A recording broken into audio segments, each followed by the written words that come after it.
This week on Myths and Legends, it's a French fairy tale about parenthood, love, and deadly fairies riding chariots pulled by giant turkeys.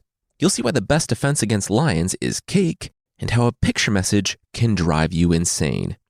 On the Creature of the Week, we'll see how your pet toad might just be a few years away from breathing rainbow smoke and turning you into a kebab.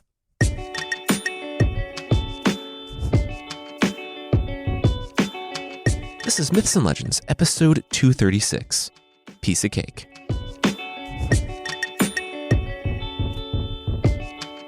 This is a podcast where we tell stories from mythology and folklore. Some are incredibly popular stories you might think you know, but with surprising origins. Others are stories that might be new to you, but are definitely worth a listen. The story this week is a literary fairy tale, first told by writer Madame d'Aulnoy in the 1600s, a countess famous for her fairy tales. She was a very prolific French writer, and we'll talk a little bit about her life at the end of the episode. But right now, we'll just jump right into the story of a queen who's trying to raise a confident daughter, and kind of over-succeeding.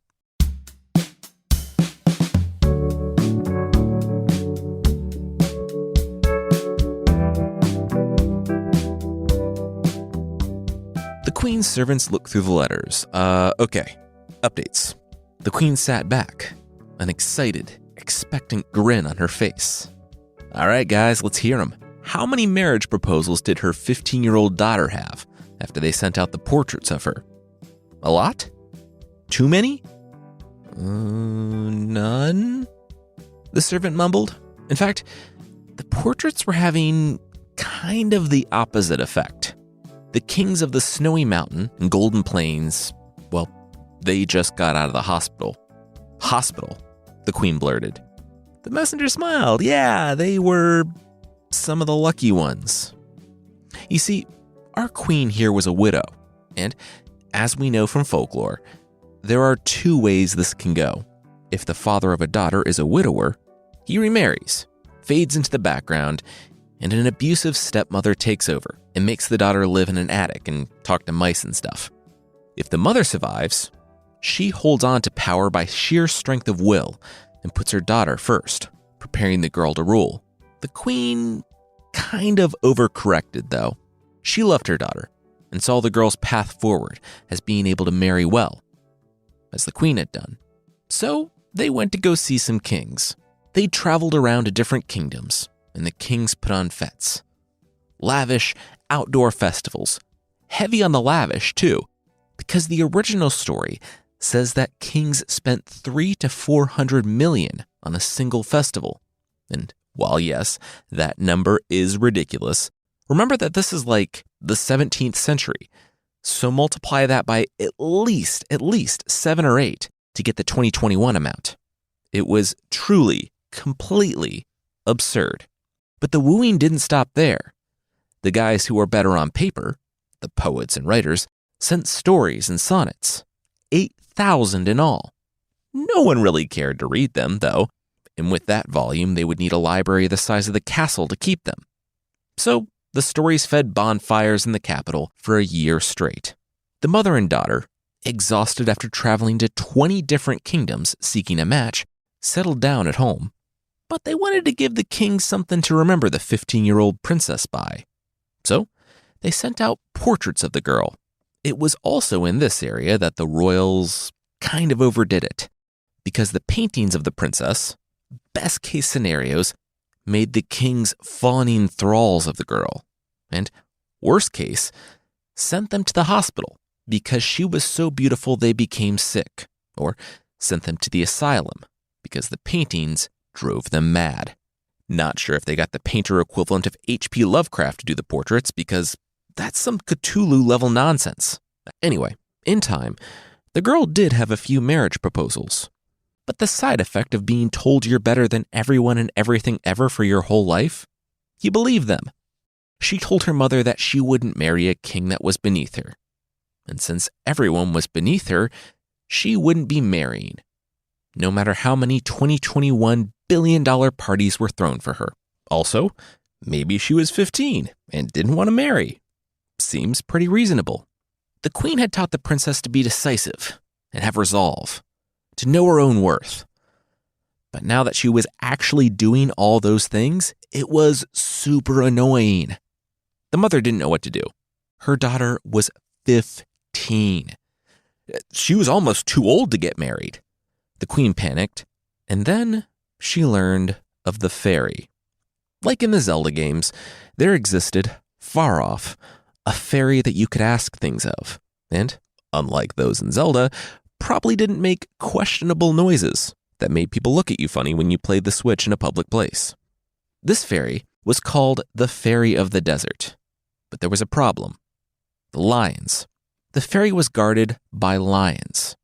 There was a solution, though, and it was the same solution that I found for my problems, emotionally speaking. Cake. It was a simple recipe, but the lions loved it. And if she tossed them the cake, she would be able to slip past them and make her request of the celebrated Fairy of the Desert. She put together millet seed, sugar candy, and crocodile's eggs, baked the cake, and made her way off into the desert with an armed guard. And that was how all of them died. Well, almost all of them. The queen woke up to one of her attendants staring at her. Well, staring through her. He was dead, and his body rocked violently with each bite of the lion. The queen scrambled up to a sitting position, and her hands felt for her bag, for the cake, but it was gone. She pushed back on the dirt, as the lions that guarded the Fairy of the Desert finished off the last of her entourage, and then turned their eyes to her. They closed in on her, surrounding the tree that she had pushed herself up against. She took a deep breath. So, this was how she died. If only she had found a match for her daughter before she went. Wait, you have a daughter? She heard from a voice above. The queen looked up to the mythological dwarf sitting in the tree above her, peeling an orange. The woman looked to the lions, who were closing in. Yeah, her daughter was 15 and still single. The dwarf shrugged as he munched on an orange wedge. Okay, wow. He had a proposal. It was a proposal. Huh? But really, he had been looking for a wife across land and sea. If the queen promised the princess to the dwarf, he would protect her from the lions. The queen contorted her face. Yeah, she had kings courting her, not some random guy that her mom met in a tree, so she didn't know about that. Just then, one of the lions swiped out at the woman. They didn't break the skin, but they got close, tearing at her traveling clothes. Or die. I don't really care, the dwarf said. Time's a factor here, though. I can't protect you from the lions once they maul you. Okay. The dwarf could marry your daughter. The dwarf could marry Toute Belle. That was the girl's name. The dwarf popped the last bit of orange in his mouth and threw away the peel. Wait, Toute Belle? The girl who drives guys crazy and not in like the Fine Young Cannibals song, but actually affecting their mental health? Ugh. No thanks. She's too beautiful. And that's actually what her name means, I guess, all beautiful. Please, marry her. Save me, the mother screamed out as the lions got closer. One reared up to strike. Okay, fine, but remember, you practically begged me to, the dwarf replied, and tapped on the tree.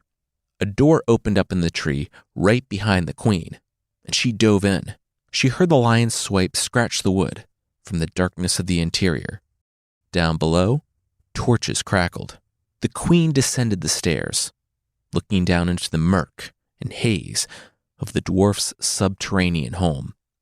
It was something of a swamp beneath the desert.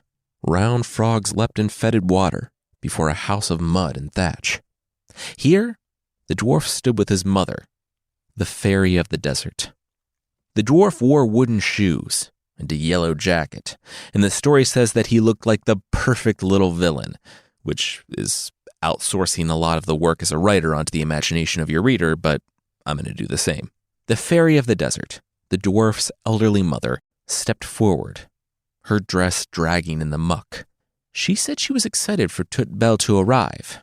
Don't worry, they would take good care of her. She would live her life down in this cave. She would drink this water and eat the fat frogs. They would live in sorrow if her own shadow were closer to her than her new husband and her mother-in-law. The queen, looking up at the smiling faces of the fairy and her son, couldn't take it. She staggered. She had just condemned her daughter, her whole life, to this. To be the captive of these people. What had she done? The darkness closed in, and she collapsed with a swoon, fainting in the muck.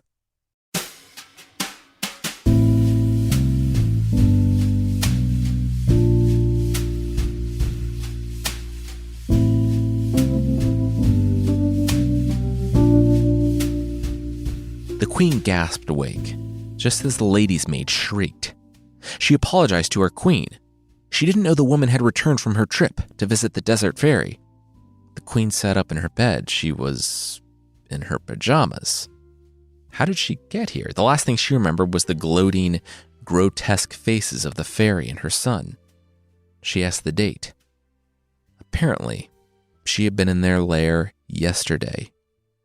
A chill settled over her.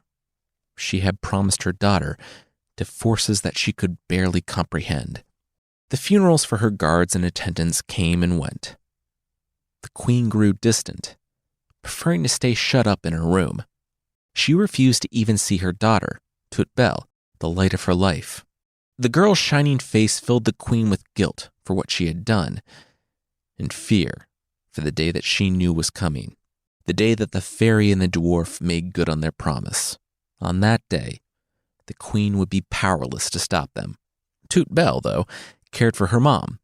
She knew all her mom had done for her growing up, and she wanted to help. But she couldn't help unless she knew what happened out there in the desert. Her mom refused to talk, so there was only one other way. She, too, baked the cake of millet seed, sugar candy, and crocodile eggs, but, unlike her mother, there was no fanfare. Tut Bell didn't even give a warning and slipped away, alone, in the night. It wasn't long before she, too, was before the orange tree, and it was no longer gnarled and withered. It was laden with oranges. The girl set down her pack, climbed the tree, plucked an orange, and in the absence of the orange, found two eyes staring back at her. She screamed and fell. The dwarf followed her and found her brushing herself off. He bowed low.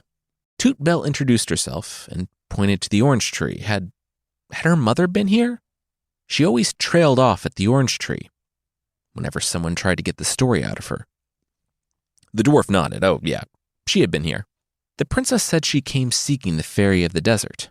Her mother had fallen into a deep sadness since her journey, and she wanted to know the cause of it, wanting to see. Then Tut Bell trailed off. She took a deep breath. She wanted to see if she had contributed to it by her refusal to marry. The dwarf grinned. No, it hadn't been that. Not at all, actually. That question was settled. The princess cocked her head. Oh? How so? She hadn't accepted a proposal yet.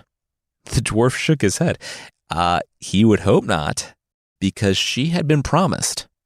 To him, actually. Tut Bell laughed out loud. Over her dead body. The dwarf was earnest. Oh, yeah, probably. They both heard the roars of lions as manes crested the far-off hill. The girl flew to her bag, containing the cake, but as it had been for her mother, the cake was gone.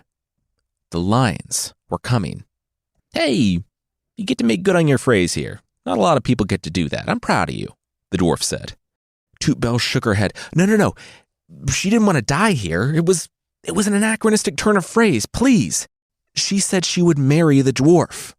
The dwarf shook his head. It felt weird now. He wanted the decision to be real. He didn't want to entrap her. She said it was just shock at seeing his horrible face. No, she changed her mind. She looked back at the lion. And then she did the same as her mother. She fainted.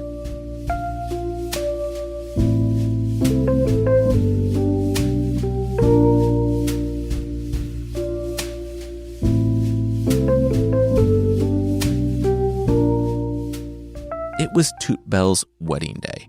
The king of the gold mines had been in love with her for years. He was also one of the few not sickened or driven mad by the beauty of her painting. So, a catch. When Tut Bell had woken up in her bed after her journey into the desert.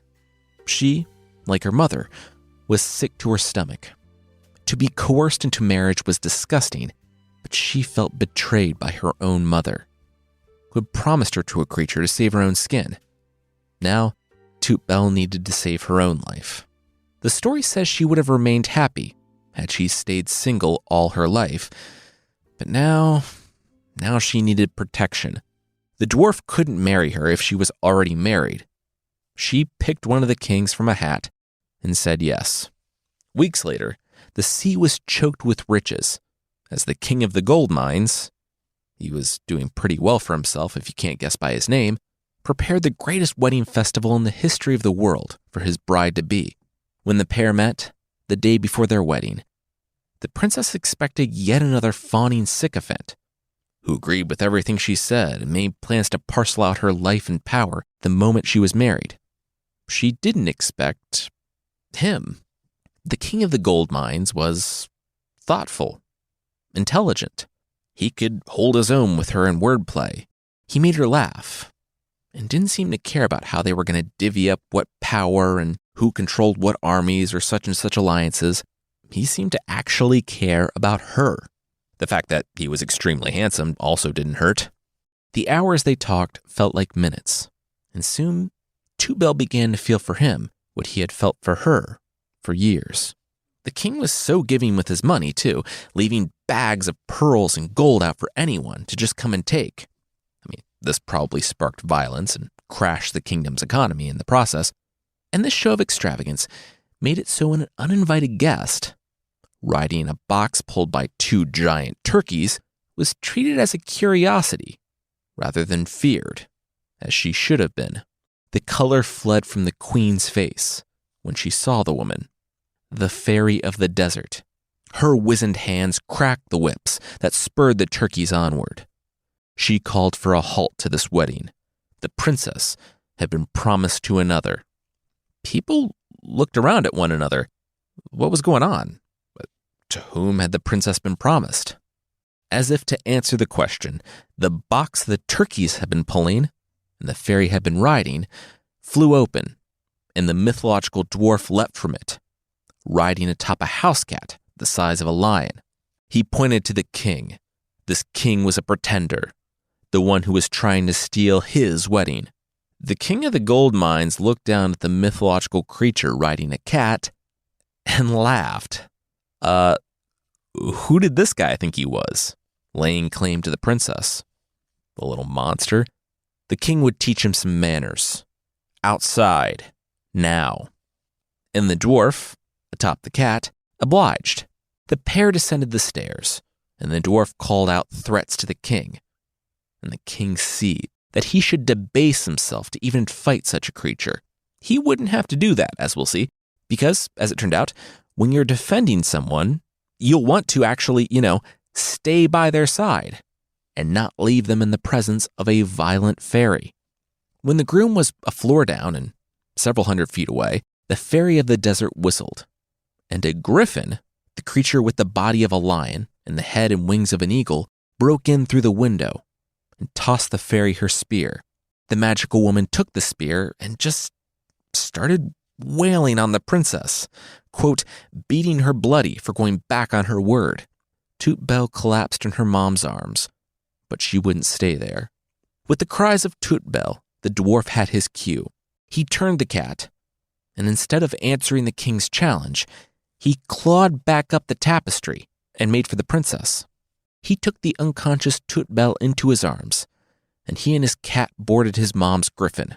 The trio was airborne before the king was back on that floor, and the last thing the king of the gold mines remembered seeing was the outstretched claws of the griffin coming for his face.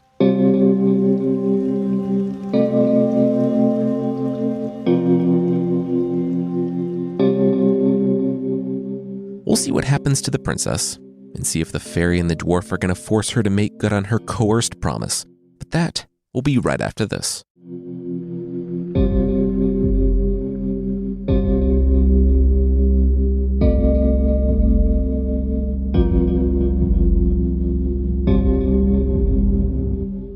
The king awoke, dangling on the wall. The taste of blood was in his mouth. His head was pounding. Where was he? His hands rattled the chains above him. A sponge touched his face. The young woman who held it smiled a sad smile. Poor man. Poor king. Let me go. I demand it. The king of the gold mines spat. The woman took the sponge away. The king was in no position to be demanding anything. He had no power here. The king strained against the chains. Who brought him here? The fairy of the desert, the young woman told him. She loves you. The king laughed. The old woman who beat his bride and kidnapped her on a griffin? How could she love him? She only just met him today. That's only one form she can take, the woman, the helper, said, resuming her washing of the king. And you only met your bride-to-be yesterday, so maybe don't try to high-road the fairy. I've been in love with Tut-Bel for years, the king cried. The mere mention of her name brought pain. Yeah, she's 15. You saying you've loved her for years? You really want to pull that thread? What are you, 40? The caretaker asked the king. The king narrowed his eyes. But then something caught said eyes. You have bird feet? The king asked. The caretaker straightened up. No, you have bird feet. She ducked behind a basket. And then he realized something. Like so many mythological creatures, the fairy's magic had limits. Those limits were, oddly enough, that she couldn't transform feet. The caretaker wasn't a helpful young woman, but the griffin, who had been transformed for this very purpose. The king threw his head back. It didn't matter. Sure, he could forget Tut-Bel, but you know what he would never forget? His imprisonment. While he was being actively imprisoned. Kind of hard to miss. He would never love the fairy while he was trapped in a cell. The fairy, outside the cell door, listened to the king. Earlier that day, she had only planned on helping the dwarf kidnap the princess and maybe having some fun, killing some nobles. But then she saw him, the king, and decided that she, too, was ready to settle down with a compulsory spouse. Her heart was so full of love for him that she heard him when he asked for his freedom. She transformed into a younger version of herself, put on some shoes because he was onto the foot thing, and she couldn't hide her own wizened feet, and entered the cell.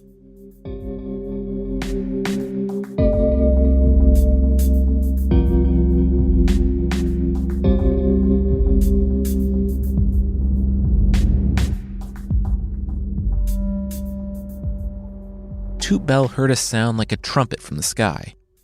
It carried over the crashing waves that she heard ceaselessly in her steel palace on the sea. The dwarf was maybe a little serious when he said he didn't want to entrap her into a marriage, because when she arrived at his house, he was angry that she didn't instantly love him after he kidnapped her from her wedding to another man. He told her that she could take her time. The cell, the kitchens, the expansive courtyard, it was all hers until she decided that she was ready to marry him. She said, okay. She kind of felt like he didn't understand the whole compulsory marriage thing, but she was fine with that. Now, sitting at her window, she looked up to the sky where she heard the honks like trumpets and saw him. Up there, in the sky, was the king of the gold mines. And he was smiling in a chariot pulled by swans. That wasn't what filled her with despair, though. Next to him, a woman rested her head on his shoulder and rubbed his chest as both looked off on the horizon. They disappeared into the clouds, and the king's betrayal left Tut-Bel in tears. Of course, he was doing the only thing he could. He had one play here. The fairy loved him, and if he made her think that there was a chance that he might love her back, he might be able to get free and see Tut-Bel again. So he would do what he had to do. He and the fairy took up residence in an emerald palace, and weeks passed. Soon, he gained enough of her trust to be allowed to leave on his own, and then he saw why she would allow him to do that. he was on an island, and he could see, far off, that there was no hope of escape and no hope of rescue. Storms churned the surf ceaselessly. Lightning struck day and night. The beaches were calm, but the storms surrounded the island, just barely in view. He would never be able to leave. He would never be able to see his Tut Bell again. He screamed all this, loudly, at the water. He also wrote poetry in the sand, detailing his plight and his love for Tut Bell. So the story says that, because of his behavior, the king of the gold mines attracted attention, quote, despite himself. I don't know. I feel like screaming your problems in verse is not really trying to keep things on the down low, but what do I know? That worked to his advantage, though, because while the fairy was giving him his me time, someone else was listening. Someone in the water. The king was surprised by a half-woman, half-fish, scooting up on the beach in front of him. He said he didn't know if she knew his plight, but she cut him off. She knew. She was helping. She and her people loved all the constant shouting of the amateur poetry, but they loved silence more. So she was going to take him to Tut Bell so he could rescue her. The king gasped. The mermaid knew where she was? The mermaid nodded. Yep.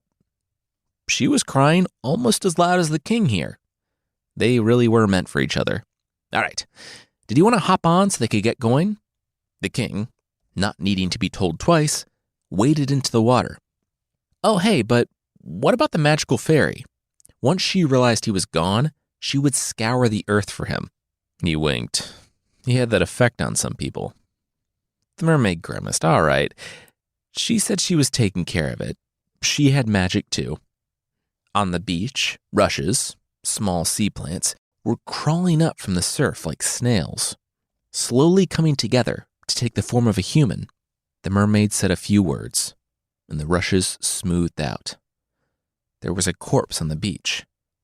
The king's corpse, drowned and draped in seaweed. It was a perfect dead double. Wow, that's good, the king said.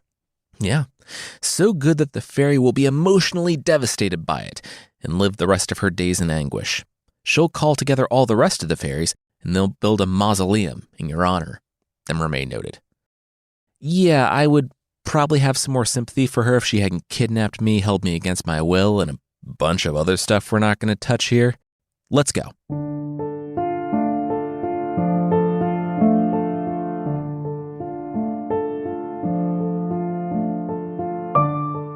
We'll see the couple meet again, though they've really only talked for a couple of hours once before their wedding. Kind of undercuts the whole romantic relationship, but that will be right after this.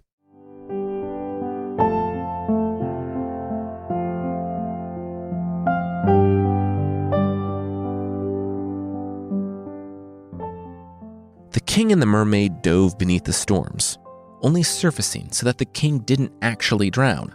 In a matter of hours, they were looking at the Palace of Steel, also on an island in the sea.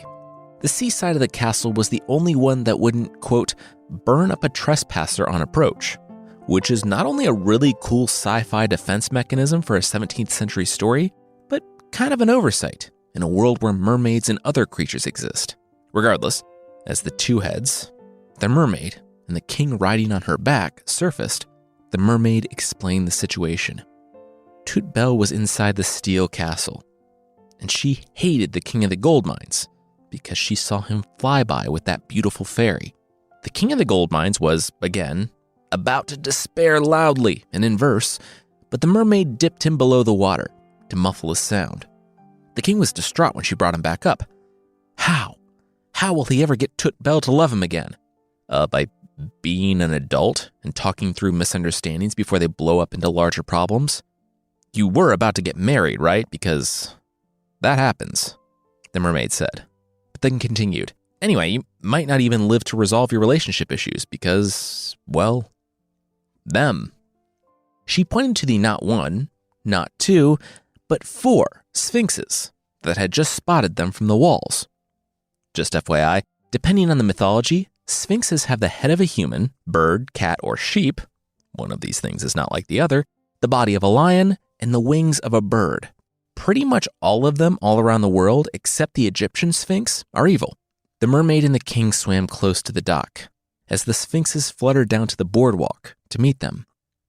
The mermaid pressed a sword into the king's hand. It was a diamond sword, a sword cut from a single diamond. The mermaid told the king good luck. She wouldn't be able to help him beyond this. The sword represented the rest of her magic. She needed time to rest. She dove under the water as the sphinxes roared. She said she would be waiting nearby for their escape. So a diamond sword is nice, and the story credits the sword with the king's victory, though really, the king had to have had some training. I know if you put a diamond sword in my hand and told me to fight 4 sphinxes, the only difference the diamond sword would make would just be me dying with a really expensive sword in my hand. The king of the gold mines, though, breathing heavily, struck down at the final sphinx. He pulled his sword out in time for the dragons. 6 dragons scurried out of the palace ahead of him and reared up. I'm guessing they had to be Komodo-sized dragonettes and not actual full-sized Game of Thrones elder dragons. Still, once again, I don't know that I would do well against one Komodo dragon with scales like iron. Those things are intense. But also, once again, the king of the gold mines is not me, and he's reasonably competent at fighting. The story tells us that he cut them all, quote, in half. Not sure if that's in half like a hot dog or like a cheeseburger, but I do know that I'm being unnecessarily gruesome. So, like the king, we'll continue on. The king only went for a few more steps, though. It became clear to the guardians of the castle that monsters couldn't stop this guy. But how about some moral ambiguity? 24 female nymphs rushed out, holding a garland of flowers. They held it up like a velvet rope, trying to keep the king out not by force, but by convention and propriety. They begged the king, please don't pass. They would be punished if he did. He didn't want them hurt, did he? The king hesitated. He lowered his sword, but then shook his head. No, Tutbel was inside that castle. She needed him. He stepped forward, but now it wasn't the garland blocking him, but a line of women. He tried to force his way through, and they pushed him back. He didn't know what to do. He couldn't use his sword and attack unarmed women. He was a fairy tale knight and king. That was unheard of. Had he finally met his strike? Strike and spare no one, or you will lose the princess forever, the mermaid cried out from the water. And yeah, her intensity is surprising, but not as surprising as the fact that that was all the motivation the king needed to actually attack the unarmed women. He drew his sword and slashed out at them. The story doesn't go into great detail, save that the king made it through the doorway of the castle.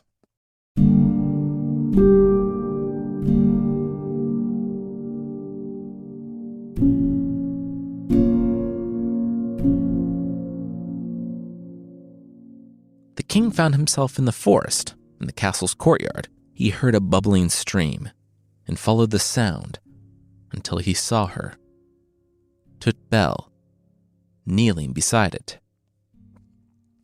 She looked up, and her gaze of surprise turned to hatred. So, he returned. What, did that beautiful older woman kick him out? He was about to get all indignant, saying that she had promised herself to a dwarf before marrying him, but he took a breath and remembered what the mermaid had said. Her advice wasn't limited to the mass slaughter of nymphs, but also, I guess, relationships. Talk it out. Be an adult. He said that he had been playing a part so he could find his way back to the one he loved, Tutbel.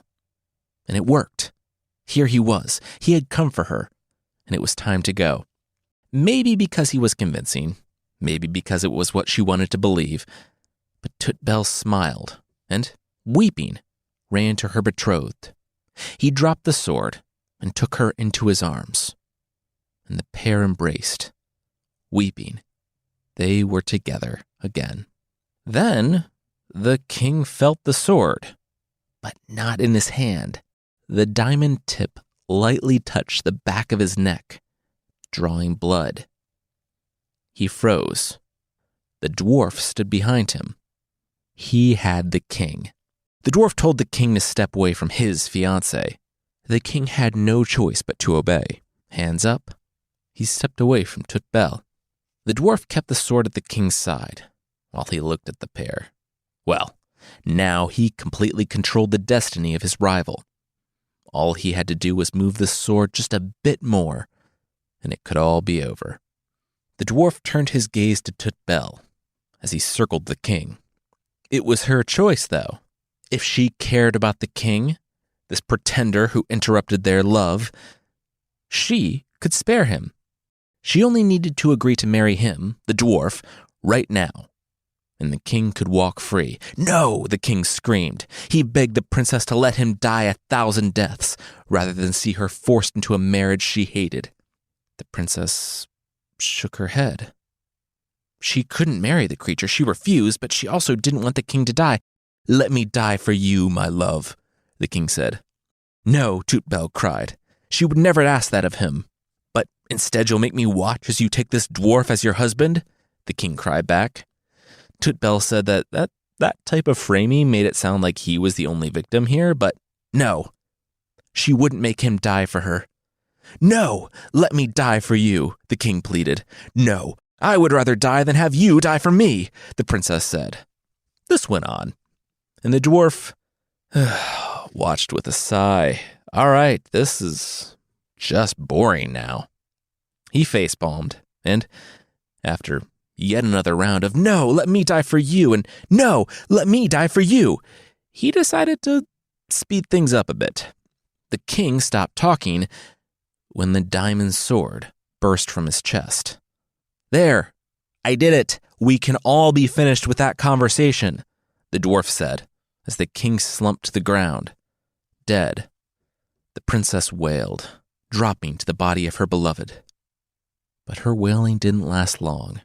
In moments, she was silent. She died in a matter of minutes from a broken heart. And yes, I can't remember if I've corrected this, but since making fun of this concept repeatedly early on in the show, I've had several people who work in the medical field reach out saying that yes, it is actually a thing. The dwarf looked down at the couple, shaking his head. "Oh, okay, yeah, wow, they were both dead now. Waste of everyone's time." He summoned what nymphs hadn't been killed by the king and told them to give these bodies the honors they deserved. The nymphs said they couldn't tell what he meant by that. The words sounded like he wanted to be nice, but he said it with a sneer, and they just lost like all their friends today, so they weren't really up for parsing through the different nuances. "Throw them from the walls and leave them there," the dwarf clarified. "Throw them from the walls." "Got it," the nymph nodded, and did just that.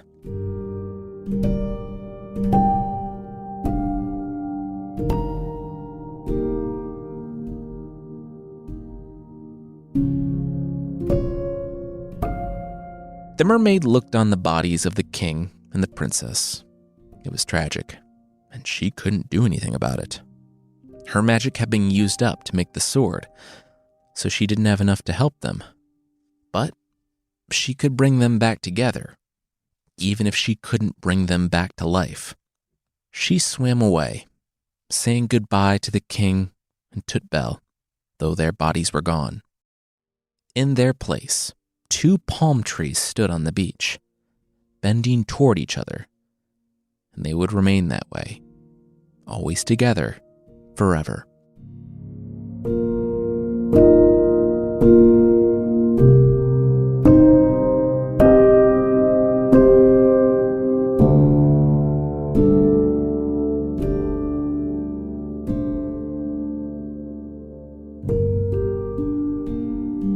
So, I read a ton of these stories, and not only was this one kind of fun in the beginning with all its hyperbole, the billion-dollar parties and the sonnet bonfires, but it ended in an unexpected place.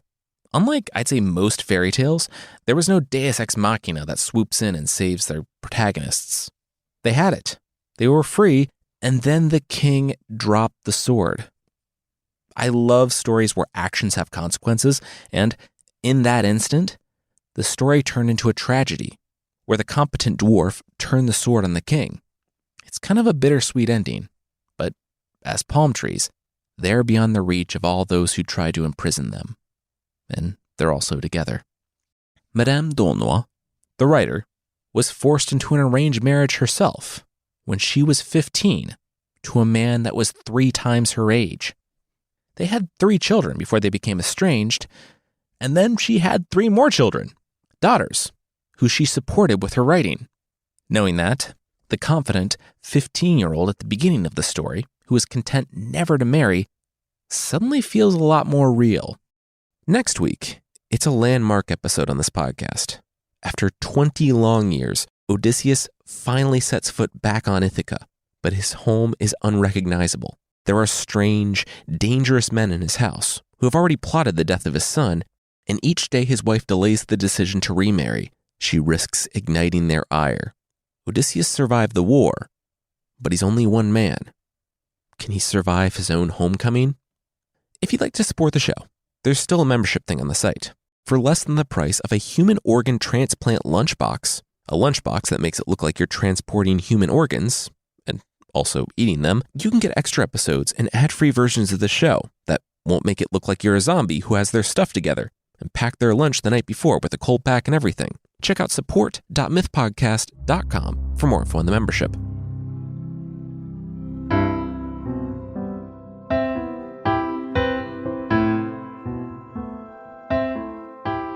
The creature this week is the Ogama, from Japan. As we all know, when things live long enough, they get magical powers. And when toads live long enough, they grow super large, breathe rainbow smoke, and maybe eat people. I didn't know this, but maybe you did. All toads are evil. Frog and Toad are not friends because Toad only has hate in his heart. When they live long enough, toads just keep on growing. Apparently, when they reach sizes of over 18 feet tall, they begin to see humans as an easy meal. Unless you make a habit of going into the deep woods, it's unlikely that you'll run into these creatures. They learned a long time ago, I guess, that humans are dangerous, and that once they get big enough, the toads might be hunted.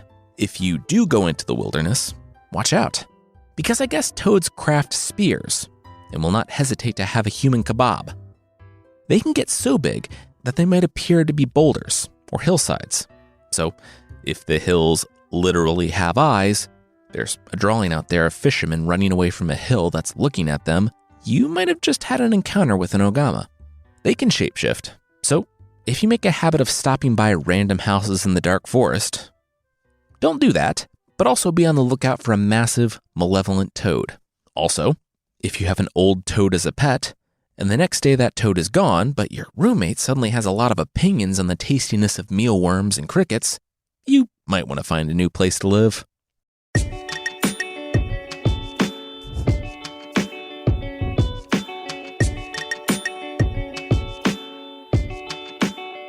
That's it for this week. Myths and Legends is by Jason and Carissa Weiser.